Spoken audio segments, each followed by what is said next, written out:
తెలంగాణ ప్రాంత ఎమ్మెల్యేలు, తెలంగాణ ప్రాంత ప్రజాప్రతినిధులు, ఎంపీలు పంపిస్తున్నటువంటి లెటర్లని ఫిబ్రవరి 1వ తారీఖు నుంచి హానర్ చేస్తామని చెప్పి బోర్డులో ఒక తీర్మానం చేసింది.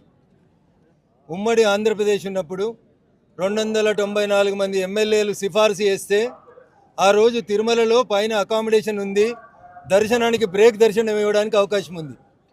ఆంధ్రప్రదేశ్ రాష్ట్రం విడిపోయి ఆంధ్రప్రదేశ్ తెలంగాణ 2 రాష్ట్రాలుగా విడిపోయిన తర్వాత తెలంగాణ ప్రాంత ఎమ్మెల్యేలు, ఎంపీలు, ఎమ్మెల్సీలు ఇస్తున్న ఉత్తరాలని చంద్రబాబు నాయుడు గారి ప్రభుత్వం వచ్చిన తర్వాత ఫిబ్రవరి 1వ తారీఖు నుంచి హానర్ చేస్తామని చెప్పి కొత్త కమిటీ బిఆర్ నాయుడు గారి నాయకత్వంలో చెప్పడం జరిగింది. Now we are in the mid of March. Telangana ప్రాంత ప్రజాప్రతినిధులు ఒకటే కోరుకుంటున్నారు, 294 మంది ఎమ్మెల్యేల లేఖలని అకామిడేట్ చేయగలిగిన టీటీడీ ఈరోజు కేవలం 153 మంది ఆంధ్ర ప్రాంత ఎమ్మెల్యేలకే పరిమితం కావడం అనేది బాధాకరమైనటువంటి విషయం. ముఖ్యమంత్రి గారు అలో చేస్తామని చెప్తారు, బోర్డు అప్రూవల్ అయిందని చెప్తారు.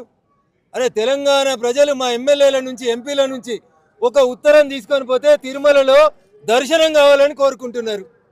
దీనికి నానా రకాలైనటువంటి ఇబ్బందులు. లెటర్లు ఇవ్వమని వాళ్ళే చెప్తారు, అకామిడేషన్ లేదని వాళ్ళే చెప్తారు. దయచేసి ఈ వివక్ష పట్ల తిరుమల తిరుపతి దేవస్థానం బోర్డు ఆలోచించాలి.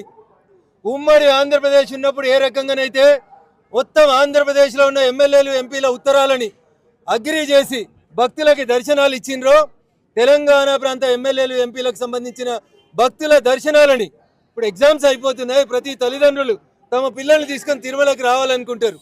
ఈ టైంలో కూడా బోర్డు మా ఉత్తరాలని అనుమతించకపోవడం అనేది బాధాకరమైనటువంటి విషయం.